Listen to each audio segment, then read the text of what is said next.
ನಿಮ್ ದುಡ್ಡಿಗೆ ಬರೀ 4-5% ಬಡ್ಡಿ ಸಿಗ್ತಾ ಇದೆಯಾ? ಸ್ಟೇಬಲ್ ಮನಿ ಮೂಲಕ ಭಾರತದ ಬ್ಯಾಂಕ್ಗಳಲ್ಲಿ ಎಫ್ಡಿ ಬುಕ್ ಮಾಡಿ 9.5% ವರೆಗೂ ಬಡ್ಡಿ ಪಡೀರಿ. ಅದು ಕೂಡ 5 ಲಕ್ಷ ರೂಪಾಯಿಗಳವರೆಗೆ RBIನ DICGC ಗ್ಯಾರಂಟಿಯೊಂದಿಗೆ. ಕೆಲವೇ ಸೆಕೆಂಡ್ಗಳಲ್ಲಿ ಎಫ್ಡಿ ಬುಕ್ ಮಾಡಬಹುದು. ಡಿಸ್ಕ್ರಿಪ್ಷನ್ ಹಾಗೂ ಪಿನ್ ಕಾಮೆಂಟ್ ನಲ್ಲಿರೋ ಲಿಂಕ್ ಮೂಲಕ ಆಪ್ ಡೌನ್ಲೋಡ್ ಮಾಡಿ.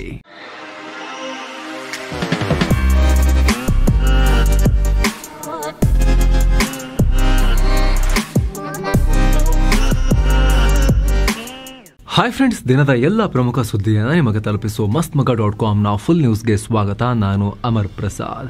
ತೀವ್ರ ಕೋಲಾಹಲ ಸೃಷ್ಟಿ ಮಾಡಿರೋ ಮುಸ್ಲಿಂ ಸಂಘಟನೆಗಳಿಂದ ದೊಡ್ಡ ವಿರೋಧವನ್ನು ಎದುರಿಸ್ತಾ ಇರೋ ವಕ್ಫ್ ತಿದ್ದುಪಡಿ ವಿಚಾರ ಸುಪ್ರೀಂ ಕೋರ್ಟ್ನಲ್ಲಿ ಚರ್ಚೆಯಾಗಿದೆ.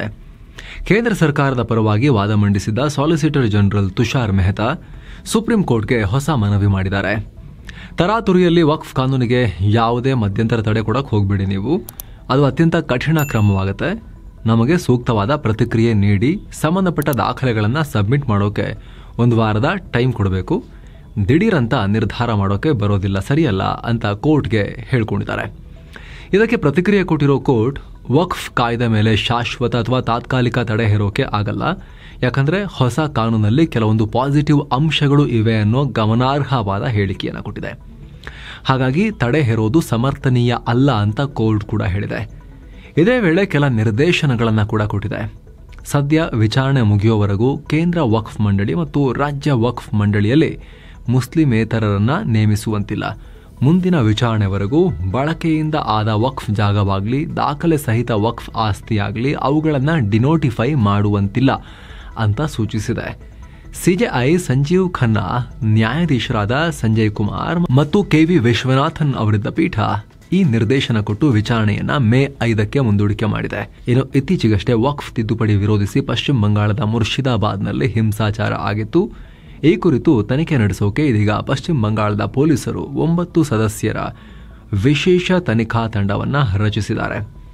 ಅತ್ತ ಮುರ್ಷಿದಾಬಾದ್ ಹಿಂಸಾಚಾರದ ಬಗೆಗಿನ ತನಿಖೆಯನ್ನ NIಗೆ ವಹಿಸುವಂತೆ ಕೋರಿ ಬಂಗಾಳದ ವಿಪಕ್ಷ ನಾಯಕ ಸುವೇಂದು ಅಧಿಕಾರಿ ಕಲ್ಕತ್ತಾ ಹೈಕೋರ್ಟ್ಗೆ ಅರ್ಜಿ ಹಾಕಿದ್ದಾರೆ. ವಕ್ಫ್ ತಿದ್ದುಪಡಿ ಕಾಯ್ದೆ ಸಂಬಂಧ ಪಶ್ಚಿಮ ಬಂಗಾಳ ಸಿಎಂ ಮಮತಾ ಬ್ಯಾನರ್ಜಿ ಪುನಃ PM ನರೇಂದ್ರ ಮೋದಿ ಮೇಲೆ ಆರೋಪ ಮಾಡಿದ್ದಾರೆ. ಮೋದಿ ಒಳಗೊಂದು ಹೊರಗೊಂದು ಮಾಡ್ತಾ ಇದ್ದಾರೆ, ದೇಶದಲ್ಲಿದ್ದಾಗ ಮುಸ್ಲಿಮರನ್ನ ವಿರೋಧಿಸ್ತಾರೆ ಅಂತ ಮಮತಾ ಬ್ಯಾನರ್ಜಿ ಹೇಳಿದ್ದಾರೆ.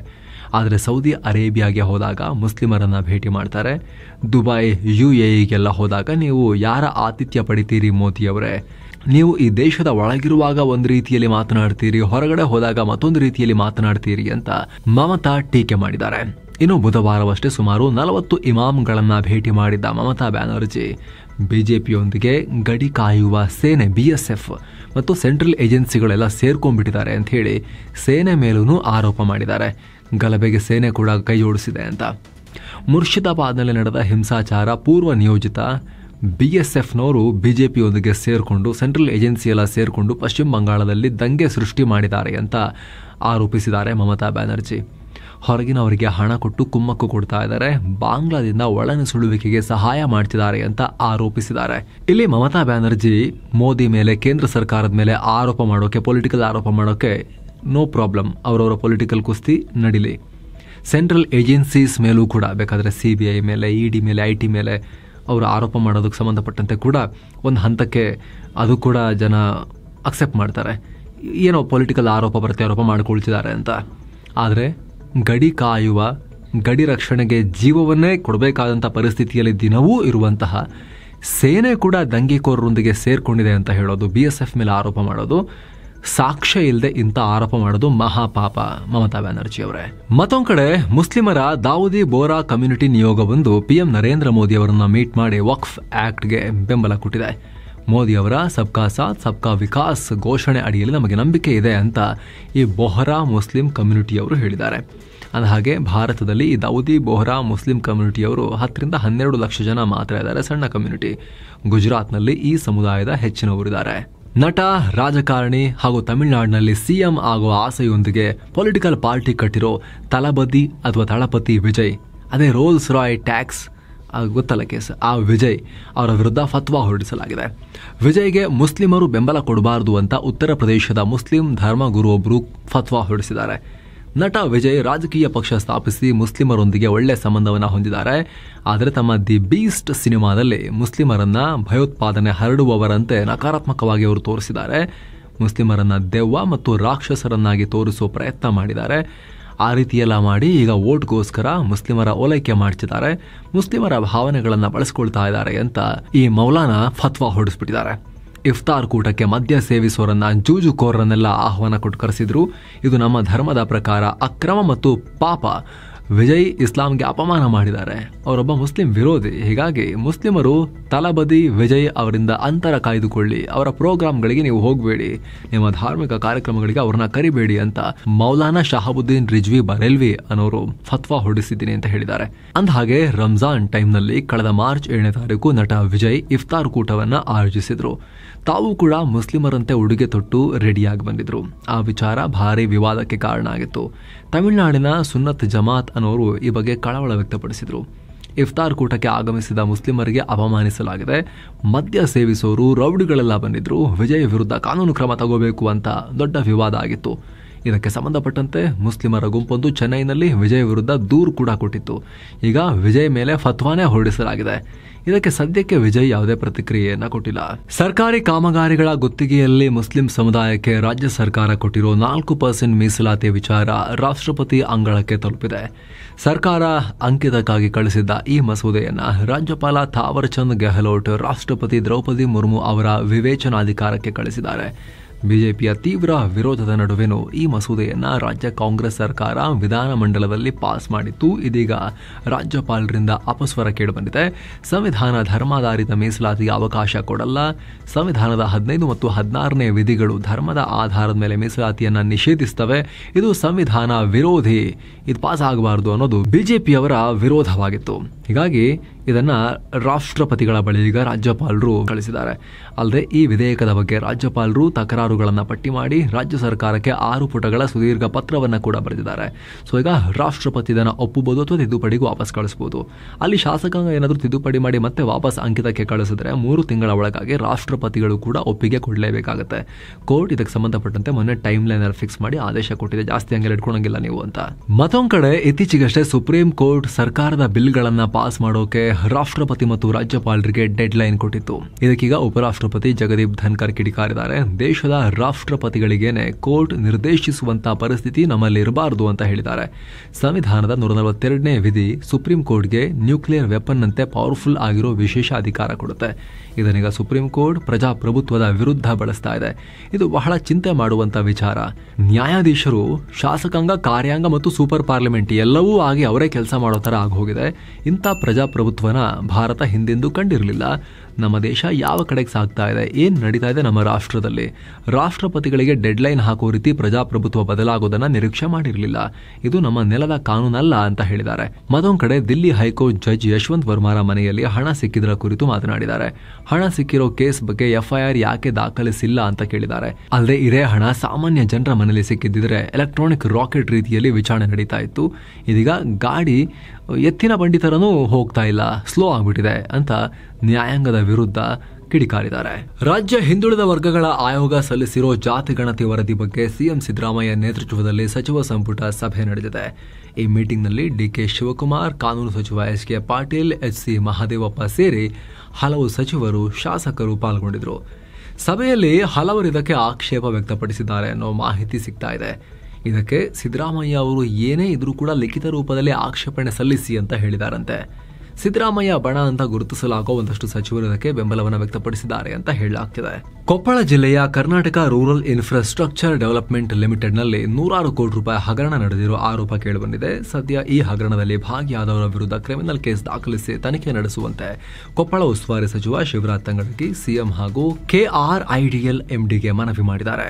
ಇತ್ತೀಚೆಗಷ್ಟೇ ಬೆಂಗಳೂರು ಮೂಲದ ಶ್ವಾನಪ್ರಿಯ ಸತೀಶ್ ಅನ್ನೋರು 50 ಕೋಟಿ ರೂಪಾಯಿ ಕೊಟ್ಟು ವಿಶ್ವದಲ್ಲೇ ದುಬಾರಿಯಾಗಿರೋ ಶ್ವಾನ ಖರೀದಿ ಮಾಡಿದ್ದೀನಿ ಅಂತ ಹೇಳಿದ್ರು. ನಾಯಿ ಸೋಷಿಯಲ್ ಮೀಡಿಯಾದಲ್ಲಿ ಬಹಳ ಸಂಚಲನಕ್ಕೆ ಕಾರಣ ಆಗಿತ್ತು. 50 ಕೋಟಿ ರೂಪಾಯಿ ನಾಯಿ ಬಗ್ಗೆ. ಇದೀಗ ಸತೀಶ್ ಮನೆ ಮೇಲೆ ED ಅಧಿಕಾರಿಗಳು ದಾಳಿ ಮಾಡಿದ್ದಾರೆ. ಆ ನಾಯಿ ಯಾವ್ದಾದ್ರು ಭಾಗ ಚಿನ್ನದಿದೆಯಾ ಏನಂತ ನೋಡ್ಬೇಕಲ್ಲ, ಅಷ್ಟೊಂದು ರೇಟ್ ಏನಕ್ಕೆ ನಾಯಿಗೆ ಅಂತ. ತನಿಖೆ ವೇಳೆ ನಾಯಿ ಬೆಲೆ 50 ಕೋಟಿ ಅಲ್ಲ ಅಂತ ಹೇಳಿದ್ದಾರೆ.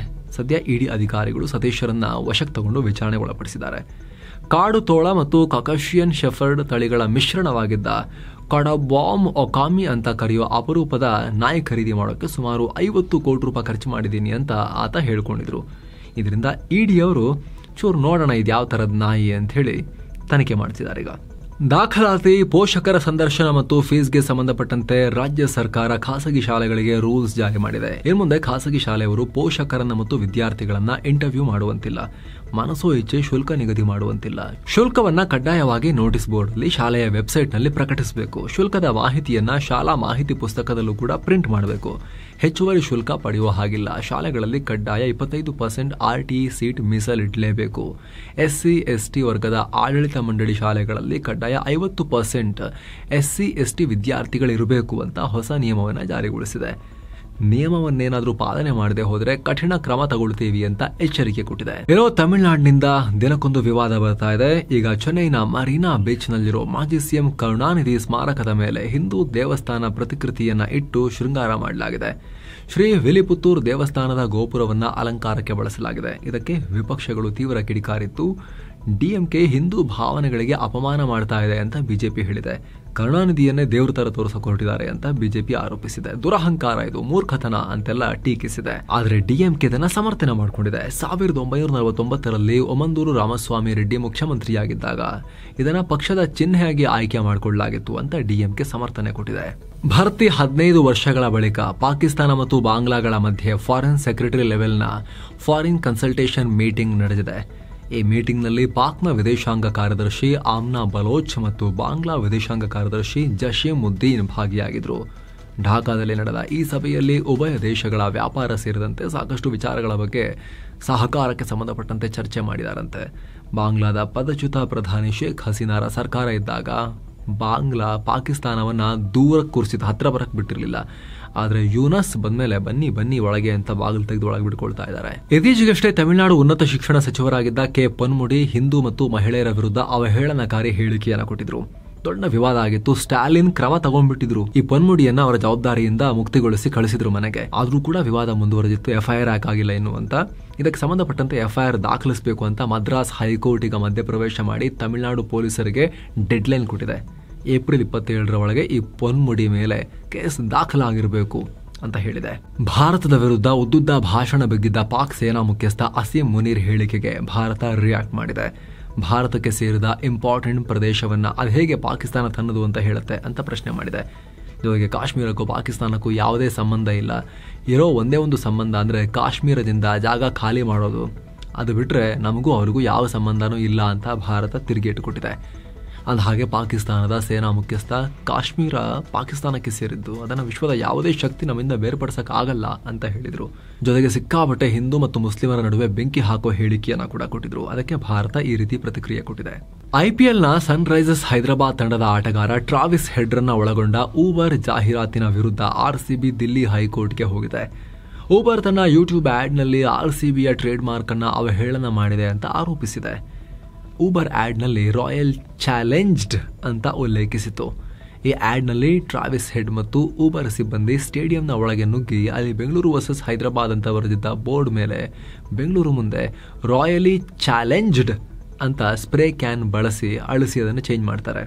ಇದನ್ನ ನೋಡಿ ಅಲ್ಲಿನ ಭದ್ರತಾ ಸಿಬ್ಬಂದಿ ಟ್ರಾವಿಸ್ ಹೆಡ್ ಮತ್ತು ಊಬರ್ ಸಿಬ್ಬಂದಿಯನ್ನ ಬೆನ್ ಹಚ್ಚುತ್ತಾರೆ. ಈ ವೇಳೆ ಊಬರ್ ಬೈಕ್ ಮೇಲೆ ಹೆಡ್ ಪರಾರಿಯಾಗ್ತಾರೆ. ತನ್ನ 3 ನಿಮಿಷದ ಸೇವೆ ಅಂತ ಈಗ ಈ ಆಡ್ ಮೂಲಕ ಊಬರ್ ಅವಾಂತರ ಸೃಷ್ಟಿ ಮಾಡಿದೆ. ಈ ಕೇಸ್ ವಿಚಾರಣೆ ಕೂಡ ಆಗಿದ್ದು ಆದೇಶವನ್ನು ಕಾಯ್ದಿರಿಸಲಾಗಿದೆ. ಸದ್ಯ BCCI ಟೀಮ್ ಇಂಡಿಯಾದಲ್ಲಿ ಮೇಜರ್ ಸರ್ಜರಿ ಮಾಡಿದೆ. Assistant coach Abhishek Nayar, fielding coach T Dilip ಮತ್ತು strength and conditioning coach Soham Desai ಅವರನ್ನ ವಜಾ ಮಾಡಿದೆ. ಇತ್ತೀಚೆಗೆ ಆಸ್ಟ್ರೇಲಿಯಾದಲ್ಲಿ ಭಾರತ ಆಸ್ಟ್ರೇಲಿಯಾ ಮಧ್ಯೆ ನಡೆದ ಬಾರ್ಡರ್ ಗವಾಸ್ಕರ್ ಟ್ರೋಫಿಯ ಕಳಪೆ ಪ್ರದರ್ಶನ ಮತ್ತು ಡ್ರೆಸ್ಸಿಂಗ್ ರೂಮ್ನ ಮಾಹಿತಿ ಸೋರಿಕೆ ಆರೋಪದ ಮೇಲೆ ಇವರನ್ನ ತೆಗೆದುಹಾಕಲಾಗಿದೆ. ಆದರೆ ಇವರೆಲ್ಲ ಗಂಭೀರ್ ಕರ್ಕೊಂಬಂದು ಸೇರ್ಕೊಂಡಿದ್ದಂತಹ ಅವರ ಒಂದು ಆಪ್ತ ಟೀಮ್ ಆಗಿತ್ತು. ಈಗ ಗಂಭೀರ್ ಯಾವಾಗಲೂ ಕೂಡ ಸಣ್ಣ ಪುಟ್ಟ ವಿಚಾರಗಳಿಗೂ ಸಿಡುಕುವ ಗಂಭೀರ್ ಆದರೆ ತುಂಬ ಪ್ರೊಫೆಷನಲ್ ಇದ್ದಾರೆ. ಗೆಲ್ಲಬೇಕು ಅಂತ ಫೈಟ್ ಮಾಡ್ತಿರ್ತಾರೆ. ಬಟ್ ಸಿಕ್ಕಾಪಟ್ಟೆ ಜೋರಿದ್ದಾರೆ, ಸ್ವಲ್ಪ ಮುಂಗೋಪಿ. BCCI ಈ ರೀತಿ ಕ್ರಮ ತಗೊಂಡಿರೋದ್ರಿಂದ, ಅವರ ಸುತ್ತಮುತ್ತ ಇದ್ದ ರೆಕ್ಕೆಗಳನ್ನೇ ಕಟ್ ಮಾಡಿರೋದ್ರಿಂದ ಯಾವ ರೀತಿ ಪ್ರತಿಕ್ರಿಯೆ ಕೊಡ್ತಾರೆ ಅನ್ನೋದು ಬಹಳ ಇಂಟ್ರೆಸ್ಟಿಂಗ್. ಭಾರತದ ಷೇರುಪೇಟೆಯಲ್ಲಿ ಭರ್ತಿ 4ನೇ ಸೆಷನ್ನಲ್ಲೂ ಗೋಳಿಯ ನಾಗಾಲೋಟ ಮುಂದುವರೆದಿದೆ. ದಿನದ ವಹಿವಾಟಿನ ಅಂತ್ಯಕ್ಕೆ ಸೆನ್ಸೆಕ್ಸ್ ಬರೋಬ್ಬರಿ 1508 ಪಾಯಿಂಟ್ಸ್ ರೈಸ್ ಆಗಿ 78,553ಕ್ಕೆ ತಲುಪಿದೆ. ನಿಫ್ಟಿ 414 ಪಾಯಿಂಟ್ಸ್ ರೈಸ್ ಆಗಿ 23,851ಕ್ಕೆ ರೀಚ್ ಆಗಿದೆ. ಬ್ಯಾಂಕಿಂಗ್ ಹೆವಿವೇಟ್ ಕಂಪನಿಗಳಾದ ICICI bank, Kotak Mahindra bank, Axis ಬ್ಯಾಂಕ್ಗಳಿಂದ ಷೇರುಪೇಟೆಗೆ ಬಲ ಸಿಕ್ಕಿದೆ. ವಿದೇಶಿ ಹೂಡಿಕೆದಾರರು ಭಾರತೀಯ ಷೇರುಗಳನ್ನು ಮತ್ತೆ ಓಡ್ಬಂದು ಖರೀದಿ ಮಾಡ್ತಿರೋದು, ಟ್ರಂಪ್ರ ಟ್ಯಾರಿಫ್ನಿಂದ ಭಾರತದ ಮೇಲೆ ಯಾವುದೇ ಪರಿಣಾಮ ಉಂಟಾಗಲ್ಲ ಅನ್ನುವ ಆಶಾಭಾವನೆ ಹೂಡಿಕೆದಾರರಲ್ಲಿ ಹಾಗೆ ಉಳಿದಿದೆ. ಜೊತೆಗೆ ಭಾರತ ಅಮೆರಿಕ ಮಧ್ಯೆ ದ್ವಿಪಕ್ಷೀಯ ವ್ಯಾಪಾರ ಒಪ್ಪಂದದ ಬಗ್ಗೆ ಮಾತುಕತೆ ನಡೀತಾ ಇರೋದು ಕೂಡ ಹೂಡಿಕೆದಾರರ ಸಮಾಧಾನಕ್ಕೆ ಕಾರಣ ಆಗಿದೆ. ಮತ್ತೊಂದು ಕಡೆ ಭಾರತೀಯ ಹವಾಮಾನ ಇಲಾಖೆ ಈ ಬಾರಿ ಮಾಮೂಲಿಗಿಂತ ಚೆನ್ನಾಗೇ ಮಳೆ ಆಗುತ್ತೆ ಅಂತ ಪ್ರಿಡಿಕ್ಟ್ ಮಾಡಿರೋದು ಕೂಡ ಈ FMCG ಮತ್ತೆ ಗ್ರಾಮೀಣ ಭಾಗದಲ್ಲಿ ಡಿಮಾಂಡ್ಗೆ ಒಂದಷ್ಟು ಬಲ ಕೊಡುತ್ತೆ ಅನ್ನೋ ಕಾರಣಕ್ಕೋಸ್ಕರ ಮಾರ್ಕೆಟ್ ಬಹಳ ಖುಷಿಯಲ್ಲಿದೆ ಸದ್ಯಕ್ಕೆ. ICICI bank, Bharatiya Airtel, Sun Pharma, State Bank of India ಮತ್ತು ಬಜಾಜ್ ಫಿನ್ಸರ್ವ್ ಷೇರುಗಳು ಲಾಭ ಮಾಡಿಕೊಂಡಿವೆ. ವಿಪ್ರೋ, ಟೆಕ್ ಮಹೀಂದ್ರ ಮತ್ತು ಮಾರುತಿ ಸುಜುಕಿ ರೆಡ್ನಲ್ಲೇ ಇದ್ವು.